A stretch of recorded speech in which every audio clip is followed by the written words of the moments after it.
आपका हमारी आध्यात्मिक यात्रा में हार्दिक स्वागत है। आप सुन रहे हैं शिव महापुराण, जो सनातन धर्म के ही अनमोल ग्रंथों में से एक है। इस श्रृंखला में हम आपके लिए ही इस दिव्य ग्रंथ के प्रत्येक अध्याय का शाश्वत पाठ प्रस्तुत करेंगे। आइए इस ज्ञान और धर्म की ही यात्रा को आरंभ करें।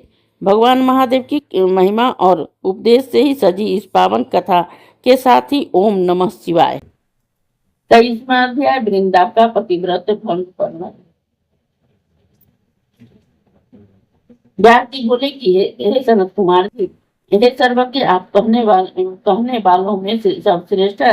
अब आप यह कहिए कि भगवान ने वहां जाकर क्या किया और उसने कैसे धर्म त्याग दिया। सनत कुमार जी ने बोले कि जलंधर के नगर में जाकर विष्णु जी ने उसकी पतिव्रता स्त्री का वृंदा का व्रत भंग करने का विचार किया। वे उनके नगर के एक उद्यान में जाकर ही ठहर गए और रात में उसको स्वप्न दिया कि यह उसकी माया और अद्भुत कार्य पद्धति थी। वह जलंधर पत्नी पतिव्रता वृंदा ने रात में यह स्वप्न देखा कि उसका पति नग्न होकर सिर पर तेल लगाए महर्षि पर महिष पर बैठा चढ़ा है। यह काले रंग के फूलों की ही माला पहने और उसके चारों ओर हिंसक जीव है। वह सिर झुकाए हुए अंधकार में दक्षिण दिशा की ओर जा रहा है। उसने अपने नगर को अपने साथ समुद्र में डूबा हुआ इत्यादि बहुत से स्वप्न देखे। फिर तत्काल ही वह बाला जाग पड़ी और स्वप्न का विचार करने लगे। इतने में उसने सूरज को उदय होते हुए देखा तो उसमें एक छिद्र दिखाई पड़ा। सूरज कांतिहीन था। उसने ही अनिष्ट कर जाना। यह भयंकर हो रोती हुई छतें हटाई और भूमि पर कहीं भी शांति को प्राप्त न हुई। फिर अपने दो सखियों के साथ ऊपर में गई, परंतु वहां भी किसी प्रकार वह सुख न पाया। तब वह स्त्री वन में गई और वहां से भी उसे उद्विग्नता ही रही और वहां उसने सिंह के समान दो भयंकर राक्षसों को देखा। उसकी विह्वलता का अंत न रहा और वह भागने लगी, परंतु उसी क्षण उसके समक्ष अपने शिष्यों सहित एक शांत मौनी तपस्वी वहां आ गया। भयभीत वृंदा उसके गले में अपना हाथ डालकर उससे रक्षा की याचना करने लगी।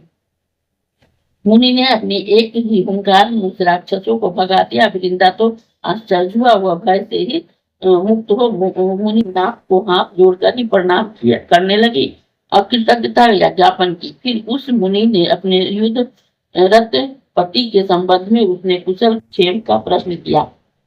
मुनि ने मौन होकर नीचे ऊपर देखकर ही कुछ कहना ही चाहा था कि उसी समय दो बानर मुनि के समक्ष आकर खड़े हो गए। यह भी मुनि ने भ्रुकुटी संकेत किया, तेणु वो उड़कर आकाश में चले गए। फिर जलंधर का सिर और कवच लिए हुए मुनि ने आगे आ गए। तब अपनी पति को मृत हुआ जान वृंदा मूर्छित तो पृथ्वी पर गिर पड़ी और अनेक प्रकार का वचन कहकर ही दारुण विलाप करने लगी। पश्चात उसने मुनि से कहा कि हे कृपानिधि, आप मेरे इस पति को जीवित कर दीजिए। पतिव्रत परायण दैत्य पत्नी ऐसा कहकर ही दुखी श्वासों को छोड़ती हुई मुनीश्वर के चरणों पर गिर पड़ी। तब मुनीश्वर ने कहा कि यह शिव जी द्वारा ही युद्ध में मारा गया है, जीवित नहीं हो सकता, क्योंकि जिसे शंकर भगवान मारते हैं वह कदापि जीवित नहीं होता, परंतु शरणागत की रक्षा सनातन धर्म है। इस कारण कृपा कर मैं इसे जिलाया देता हूँ। जनक कुमार जी कहते हैं, वह मुनि साक्षात विष्णु ही थे और जिन्होंने यह सब माया फैला रखी थी।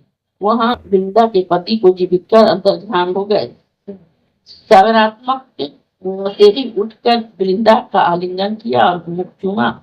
वृंदा भी पति को जीवित हुआ देखकर अत्यंत हर्षित हुई और जब तक हुई सभी बातों को स्वप्न समझा। पश्चात वृंदा सा काम हो बहुत से दिनों तक उसी वन में रमन करती रही। पश्चात एक बार के सूरत एवं संभोग काल के अंत में उन्हीं विष्णु को देखकर ही उन्हें ताड़ित करती हुई बोली कि हे पराई स्त्री के गमन करने वाले विष्णु, तुम्हारे सिर को धिक्कार है। मैंने जान लिया कि तुम मायावी तपस्वी तुम ही हो। हे व्यास जी, ऐसा कहकर ही परम क्रुद्ध हो पतिव्रता वृंदा ने अपने तेज को प्रकट करते हुए यह चाप दिया कि जो तुमने माया से दो राक्षस मुझे दिखाए थे, वही दोनों राक्षस किसी समय तुम्हारी भी स्त्री का हरण करेंगे और उसके विरह से दुखी होकर तुम बांधवों की सहायता से वन में भ्रमण करोगे। यह संतेश्वर जो तुम्हारा विपरीत बना है, वहां भी तुम्हारा साथी रहेगा। ऐसा करते हुए पतिव्रता वृंदा विधि से मना करने पर भी अग्नि में प्रवेश कर गई। परमादिक देवता आकाश में उसकी संगति देखते रहे। वृंदा के शरीर का तेज पार्वती जी के शरीर में चला गया और आकाश से जय जय शब्द होने लगा। पतिव्रत के प्रभाव से ही वृंदा की मुक्ति प्राप्ति। भगवान विष्णु उसकी चिता भस्म को अपने शरीर में लपेटकर वहां से ही स्थित हो गए। देवताओं ने मना किया, परंतु वे न माने। उसके वियोग में उन्हें कदापि शांति न मिली। इस अध्याय के श्रवण हेतु आपका हृदय से धन्यवाद। हम आशा करते हैं कि शिव महापुराण की यह दिव्य कथा आपको आध्यात्मिक शांति और गहन ज्ञान प्रदान कर रही होगी। कृपया अगले अध्याय के लिए हमारे साथ जुड़े रहें और अपने सुझाव एवं भावनाएं कमेंट के माध्यम से अवश्य साझा करें। धर्म, भक्ति और ज्ञान की इस पावन यात्रा में आपका साथ हमारे लिए अत्यंत मूल्यवान है। ओम नमः शिवाय। यदि यह प्रस्तुति आपको पसंद आई हो, लाइक करें, कमेंट करें, सब्सक्राइब जरूर करें, बेल आइकॉन दबाना ना भूलें ताकि अगला अध्याय आपसे छूटे नहीं। और इस पावन ज्ञान को ही शेयर करें अपने परिवार और मित्रों तक।